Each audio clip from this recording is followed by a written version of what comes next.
Welcome, friends, once again to West Indian Today, and you are now in tuned to with yours truly, your host and dose, and it is indeed my honor, my privilege to come into your homes, come into your television sets, and of course come into your hearts as well, as we have been doing for the past 3 years right here on ITV Gold, which has been in existence for the last 30 years or more actually, and serving the South Asian and the Indo-Caribbean community. And friends, today's program is actually going to be a little bit different than usual, actually, as you all know that we are actually now gearing up. We're in the middle of election season. Now, we've actually just come off one of the most historic elections of all time. But right now, we are in election season for local government. And I must say that just like the presidential, just like the election for the president was indeed a very competitive one, the election, the bid for mayor is indeed just as competitive. And it's also a heated race as well. And I must say that, in the process of listening to all the various campaigns, I've reached out to all the candidates, who did profess their bid to want to be the next mayor of New York City. And I invited each and every one of them. I offered them all a chance to come on our program to talk to you, the people, the members of the community, and, let you get to hear what they're going to do about the issues that concerns you. Because whenever I come on, every week, whenever I come on, I say that we broadcast for you, the people. We have you on our minds. And I must say that indeed, actually, of all the candidates that I've reached out to, I must say a very special thank you to this very special gentleman who has been the first. He decided to actually, despite his busy schedule, he decided to actually utilize his time and reach out to the members of the South Asian and the Indo-Caribbean community. He's been seen on all the major news networks. Ladies and gentlemen, it gives me great privilege and honor to welcome to our program Mr. Richard Bo Dietl. Sir, a very special thank you to you for joining with us for today's program. Thank you very much for having me, and welcome to all your listeners. Thank you so much, sir. So as we are, lining up, actually, as we're gearing up, as I said, that this is indeed a competitive race for the mayor. And, you're one of several candidates who's actually bidding against the current mayor who's seeking a re-election right now, seeking another term as Mayor Bill de Blasio.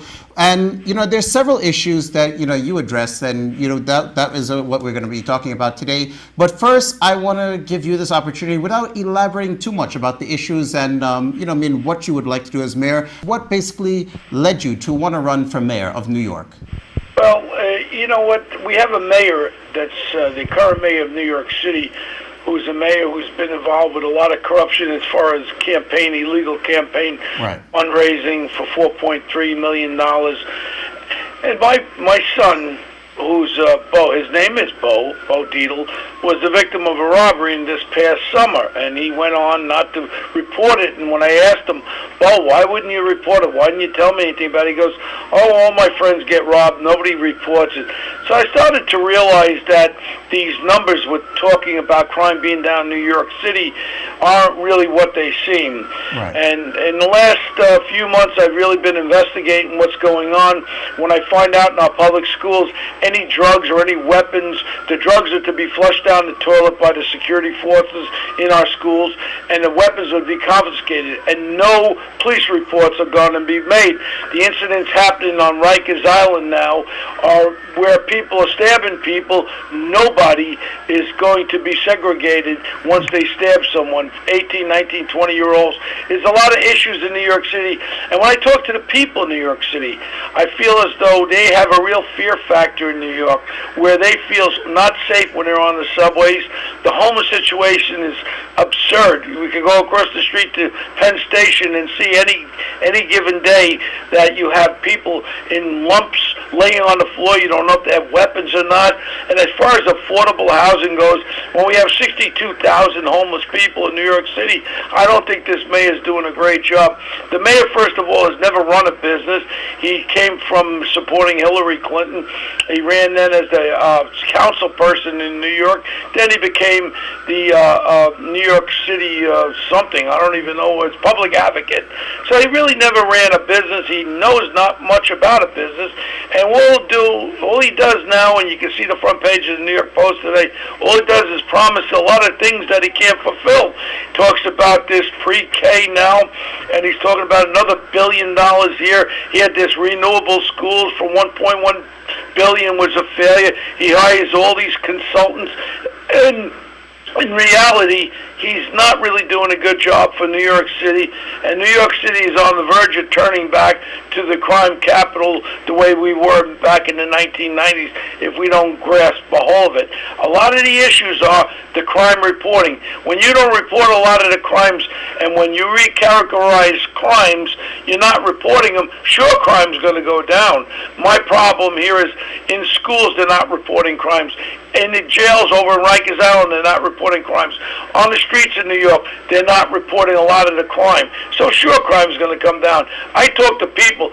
Fear, as far as I'm concerned, is crime. When people are fearful to travel on the subways, that's a crime.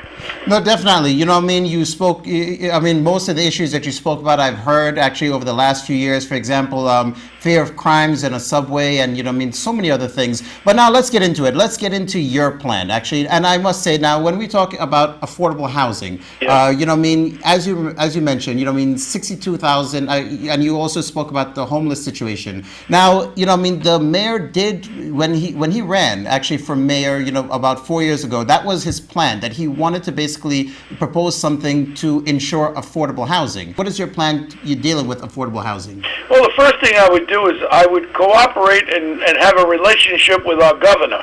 Our governor, Andrew Cuomo, they have what they call Section 8 housing. That's when we subsidize. Because, you know what, the homeless situation, two different variables. Right. You have a homeless situation of mentally ill, drug-dependent people. Then you have actual people who are forced out of their homes with children. Correct. You have over 26,000 children that they're putting into hotels and all that.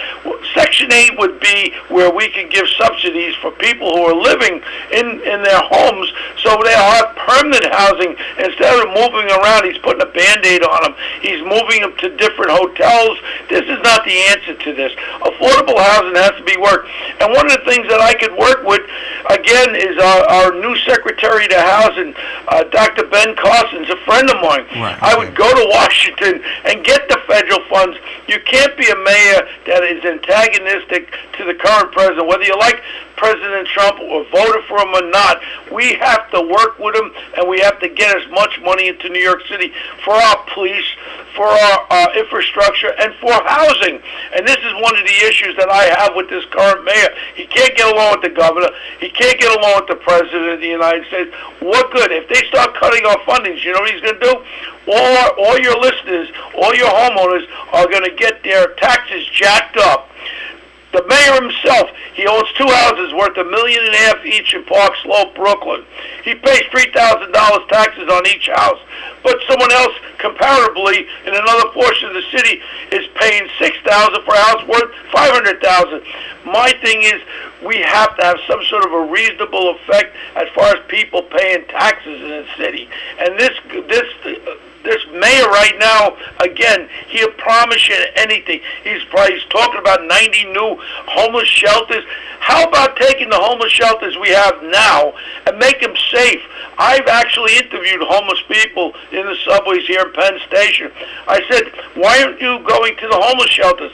They said, because when we go there, I get robbed. They're not safe. Well, let's clean up what we have now.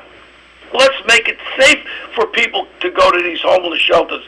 Let's clean up Rikers Island and fix it. Instead of talking about moving it, let's get to the core of the problem. If the correctional officers are doing wrong, we got to retrain them.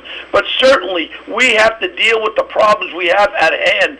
But by saying, well, we're going to close down Rikers Island, we're going to do this, he has no money. He's just talking out of his hat. And if Washington tightens up the federal funding, we're going to have problems. And you know where the problems are going to go? To all your listeners that own houses, I will guarantee you taxes are going to be jacked up, and that's exactly what de Blasio banks himself. He's a very progressive guy. He wants to tax, spend. My thing is we got to see what we're spending in this city, and we got to cut away a lot of the waste. He doesn't understand that. Earlier in the year, Borough President, the Queens Borough President, that is, Melinda Katz, spoke about a plan that her and Mayor Bill de Blasio were preparing. Actually, right by the John F. Kennedy, just right by the airport. They were talking about building a hotel, a $6 million project, and then they were talking about that being a job, basically being like a job opener for many unemployed people. What say you? Do you think that that's that's profitable? Do you think that that's something that will actually take place? Well, he could promise a lot of things, and I've noticed. I was over at Staten Island only a couple of weeks ago when he came over to Staten Island for the first time in a long time. He's promising everything, new ferries. I said, why don't you just promise a monorail from Manhattan to Staten Island or from Staten Island to Brooklyn? You're promising everything. He's a man that doesn't understand business. This is the biggest problem. You can't talk about three-year-olds going to school now for another $1 billion, but he doesn't explain where the money's coming from. You've got to be fiscally conservative. I am fiscally conservative. You just can't spend money you don't have. You can't close Rikers down and then all of a sudden not know what you're going to do. You can't tell people you're going to get $100,000 jobs at $50,000. Where are you going to do it? Show me your plan. He doesn't have a plan. Before I open my mouth, I'm going to evaluate what we can do with the money that we have. And also, I want city agencies to be responsible for the money they're spending. As far as the budget goes, I want to set the budget at zero. Let the agency show me why they need the money, how they've cut their overtime, how they've really cut down on the expenses on that thing. You don't just give out $85 billion and say, well, now we're going to duplicate it again. We have to have a plan as far as zero budget. What zero budget means, we'll start at zero, and you show me why you need the money, and we'll effectively do what we have to do. We have the New York City Police Department. One is the greatest. I come from there. You've got ACS. We have more children that are being beat to death, and reports are going out there, and they're ineffective. We have the police department we can use tomorrow to assist the ACS, and we know that little boy that just was beat to death in the Bronx, 3 months old. Correct. Demir Perkins, that little boy, hauntingly beautiful little boy that was beat after 10 reports. We have to be able to take care of our kids in this city and all kids. And want to know something? There was something that I want to explain to you. I ran, and I wanted to be a moderate conservative Democrat. I was knocked off the party line by Mr. de Blasio's 3 attorneys. Now I'm running as a Republican. But I really feel as though I want to run as the mayor for all the people. My communities, my black communities, my Hispanic, my Eastern European, everyone. And one else, we have an Asian community in New York. Everyone in New York is important to me. And I don't just want to answer to people that are running the unions, and I don't want to, with these big donors. No one can explain to me how this mayor raised $4.3 million illegally, and he gets to keep the money. This is such a corrupt man. He should have been indicted for the criminality with Preet and also Cy Vance. But the civil charges against him were never brought. I just sent letters to the governor and to Eric Schneiderman, and stating, why isn't he being prosecuted for illegal campaign financing? If I did it, I would have been prosecuted. The man is corrupt. And you know what he does? You give him money, he'll take care of you. He's paid for play. Well, I want you to hold your thoughts for a quick second. I'm going to go for a quick commercial break. When I come back, we are going to first open up my next segment with an issue. I want to start off the next segment with an issue that is very sensitive, and actually it's a hot topic within the West Indian community and the East Indian community. But I'm going to save that for the second half on the other end of the commercial break. So, ladies and gentlemen, please do stay tuned as we will continue our conversation with Mr. Bo Dietl, as he is actually one of the candidates running for mayor in this upcoming election. We'll be back in just a few moments.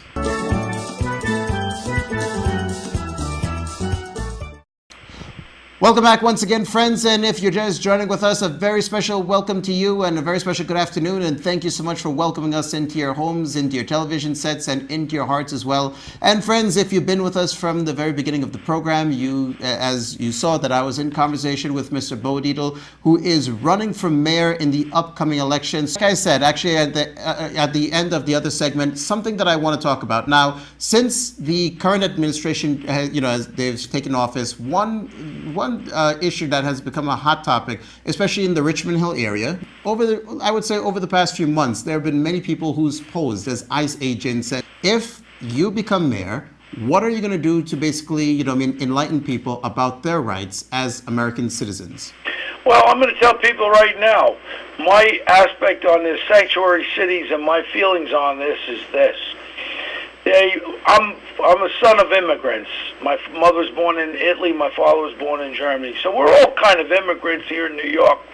My whole thing is if people are not doing anything criminal and they're here illegally, we got to give them a path to citizenship because everyone has the right in America to get that path to citizenship. Now, with that said, but if you're going to be illegally in this country and you're going to commit crimes, then I want you out of this country. And I think even the people in your community, which is a very peaceful community, right, those people don't want the criminal element either around. And part of that criminal element are the people that are posing as ICE agents, like you just said, and they're coming into your community, harassing the people of your community. I would want to be involved with arresting them. It's a federal crime to pose as an ICE agent. And anyone who is being threatened by anyone, you bring the police into that. You call the federal authorities. This is a federal crime to pose as an ICE agent. This is not a game.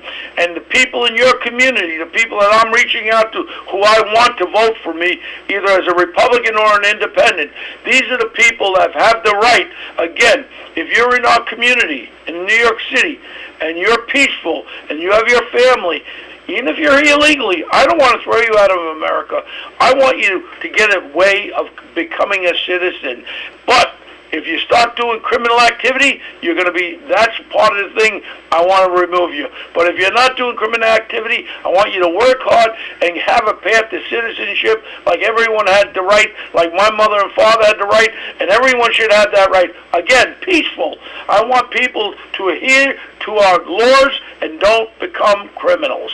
But what about incidents where the police are actually, abusing their authority, like wrongfully harassing citizens? Well, you know what? We have that and everything. You have doctors that are bad. You have teachers that are bad. We have priests that are bad. We have rabbis that are bad. We have bad ones in everything. We have to weed those out. But the majority of police officers want to go out there and do a good job. And again, I love the aspect about each community. You have the Caribbean population in Brooklyn. I'd love more Caribbean cops over there, people that can reflect to their own self. Now, if you have communities that reflect the people, the police reflect the people, then you know what? Some of these allegations of abuse will go down pretty much, be non-existent. But we must respect the police, but the police must respect the people also. Again, I say it.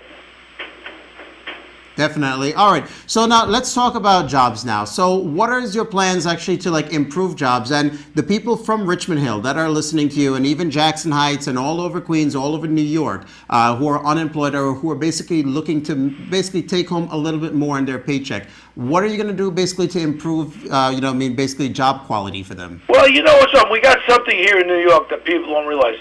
All Silicon Valley's out on the West Coast. I'm friends with Eric Schmidt. I'm friends with Bill Gates, I know very well. I'd love to sit them down in New York City and have a nice dinner up in one of my favorite restaurants and say, guys, I need to get technology teaching into New York City. I want kids from Richmond Hill, from Brooklyn, from the Bronx to learn technology. I'd like to make maybe Staten Island the Silicon Valley of the East. I'd like to teach kids in high school technology jobs. Everyone maybe cannot go to college. Everybody is maybe not college equipped, but we certainly can teach a vocational training for jobs. We can get jobs to people, because when kids have a job that they get up for every day, they're less apt to get into trouble. There's so many things we could do in this city, and I would call upon the private sector. I've been in the private sector for 32 years running a very successful business. There are so many things. We have Wall Street making billions of dollars down there. We'd like to get some of that money back for New York City. I'd like to get education where we train kids for real vocational jobs and technology. I'd love kids to learn about technologies, computer security. We could get kids from Richmond Hill. Again, I keep saying Richmond Hill because that's where I came from. And from Brooklyn, from the Bronx. And we have to get more jobs for these kids. And I need the private sector to come on board. And I'm not afraid to beg for jobs. I will get these people, the Eric Schmidts and the Bill Gates, and I know Warren Buffett also, and say, we need help in New York. We're the capital of the world. Let's get some great jobs to make us strong in New York City. And we need a strong mayor for that, someone that understands business. I've been running a business successfully 32 years. I just bring it up and get the best qualified people around that help me run this city. I could call it upon my friend Jack Welch to help me from GE. I know him very well. Ken Langone from Home Depot. I'll call upon these people to help us get these jobs for our kids. And when a kid has a job and has responsibility, again, they're less apt to get into trouble. I want to actually relate to you something that I saw that happened a few weeks ago. I'm not too sure if you're familiar with it or not, where, it's an elementary school, and every year there's a standardized testing to evaluate what a student has learned, how much a student has learned, and whether or not they're able to progress to the next level. Now, over the time, over the course of time, most students have omitted from taking the examinations. Their parents have actually omitted their students because they feel that the curriculum is difficult enough. Now, and recently, there was a protest against standardized testing. What's your take on that? Well, that's a good one, because you know what? I don't have to kiss the union, the Education, Board of Education union. I don't kiss their butts. You got a mayor here that accepted $350,000 for a campaign from New York. I got a problem with having ineffective teachers and putting them in rubber rooms for 2.5 years. That's ridiculous. I'd cut that thing right out, right away. I'll give you 45 days. If the teacher's guilty, get them out of here. Fine them, do whatever you got to do. But if they didn't do anything wrong, get them back to work. That's one. When you're starting to lower the grades, all of a sudden the Board of Education is lowering the grades, and we should compliment and reward teachers that help kids to learn. When you have disruptive students in classroom, my daughter's a school teacher in the South Bronx, in the Dunbar School. You have a disruptive student in her 3rd grade class, they can't remove them.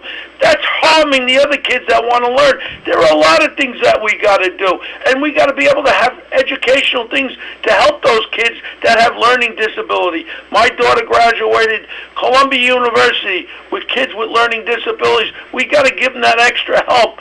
Instead of the nonsense what we're doing, keeping ineffective teachers around, lowering the grades. No, that's not the way you go. We got to help the kids to make that grade instead of lowering the grade, because you have people who graduate in our city schools but can't pass an entrance exam to college. They can't read or write. That's a good thing? No, it's not a good thing. We've got to help them and let them understand. Some people don't have the capability of learning as other ones. Some people are not college equipped. Everyone doesn't have to go to college. Vocational, technical. There's so many things. We got to have more vocational schools. We could have mechanics. Maybe you can't study calculus, but you certainly can learn how to fix an engine, or you can work as a construction worker, an electrician, a plumber. These are important jobs. No, definitely. And, I actually agree with you 100% on that. And, I really appreciate your take on that, because that was something I was deeply appalled by. And at the same time, I listened to a lot of people who, viewed their opinions, and they say that, that although the curriculum might be difficult, yet still teachers are not bringing what they used to bring to the classroom. So, Did you hear the newest? The newest was they want to bring the test for the teachers down a lower level. Well, I'll be damned. We shouldn't be hiring them as teachers if they don't have the capability to be passing a test. How are they going to teach kids to pass the test? Let's be real. Political correctness is out the window with Bo Dietl as the mayor. I will fight for all your community, and your needs and your want in your community are going to be very important to me. Every community is important to me, and especially people that want to be an American like I was able to become. I'm a first-generation American. I'm proud of this country, and I'm sure every Guyanan and everybody from India are proud to be Americans also. This is your country, the same as it's my country, and welcome to America. No, definitely. Okay, so now coming to my next question. So you're reaching out to a community, you know what I mean, who, Yeah. you know, is full in support actually of a Democratic Party. You're running as a Republican. What would you say to the community that despite running under the opposition, actually running under the Conservative Party, still you'll do good to the community? I don't know about the Conservative Party yet. I may take it. I may, if they offer it to me. But honestly, I'm going to have an independent line. I'm also going to have I'm pretty sure I'm going to have a reform line. I'm going to have about 4 or 5 lines people can vote for me. I don't want people voting for me for a damn Republican or a damn Democrat. I want to be voted in as the mayor of all people of New York City. I'm tired of party affiliations. I don't want to owe anything to the Democrats. I don't want to owe anything to the Republicans. You know what I want to owe things to? The people of New York. That's what makes me different. I don't want to owe anything to union bosses because I don't care about them. I don't care about these labels. I want to be the mayor of all the people. Your problems in your community are my problems. And I don't want to have to kiss the butts of Democrats or Republicans. I want to say, you know what? I'm the mayor of all the people of New York City. So I don't want to run with a line of a Democrat, a line of a Republican. I'm running as an independent. I'll accept the line of the Republicans. I'll even accept the line of the Democrats if they want to give me what they call a Wilson Pakula. I'll go for the Democrats, but they don't want me. You know why? They can't control me because I'll want to do good things for the city and not do things for special interests. Well, I really do love that statement. All right, now here's the thing. Now, in just a few moments, I'm actually going to sign off. But I want to talk to you about something else before. A few more things if we can try to see if we can squeeze in these 2 issues before we sign off. Well, here's the thing. Now, you speak, now, you know, I mean, you again and again, we talk about Richmond Hill. And Richmond Hill is known for its richness, its diversity, and most importantly, its culture. Now, one of the things is that a lot of the people who was in support of the mayor, the current mayor, they said that after many years, the festival of Diwali was celebrated at Gracie Mansion. For you, if you're going to be the mayor, what are some of the things that you're going to do to promote cultural awareness and so many cultural activities? Well, here's what I'm going to do. I will try to be the only mayor that will celebrate everyone's culture. And everyone's culture is important to them. And having a mayor of the people means if I didn't do that, I wouldn't be the mayor of all the people. So when it comes to the great holidays of the Indian Americans or whoever, the Asian Americans, every holiday I will celebrate. And we'll celebrate in Gracie Mansion. And what we'll do is we'll put a tent up and all the cultural foods. I will eat every cultural food there is. And I'll eat anything and I'll dance and I'll celebrate and you'll teach me how to dance the cultural dances. I'll do anything as the mayor of New York because you know what? If I didn't, then I won't be the mayor of New York. That's actually where I'm going to hold you to that when it comes to dancing. I do hope that after, if you know, once you become mayor, that we see you dancing. Hopefully, I'll get a few people to teach you a few Bollywood dances and whatnot. I personally, I have to say something a little bit. I actually dated Miss Universe, Miss India, back in 2000. I had dated Miss India, quite a magnificent Miss Universe. She became Miss India. I forget her name, but she was quite beautiful. Quite beautiful. All right. Well, you know, that's something good to know. My final few moments, actually, I want to say a very special thank you to you for taking the time out. And of course, I wish you all the very best. And, you know, I mean, God bless everybody in your community. And please, Bo Dietl, whatever line I'm on, please, I need you to come and vote, whether I'm a Republican and an independent, whatever I'm on. Please, Bo Dietl will make a change for your community. And Bo Dietl does care. And have a wonderful day. Thank you so much. All right, well, ladies and gentlemen, my time with you is officially over, but we always have you on our minds. And until next week, this is yours truly, signing off.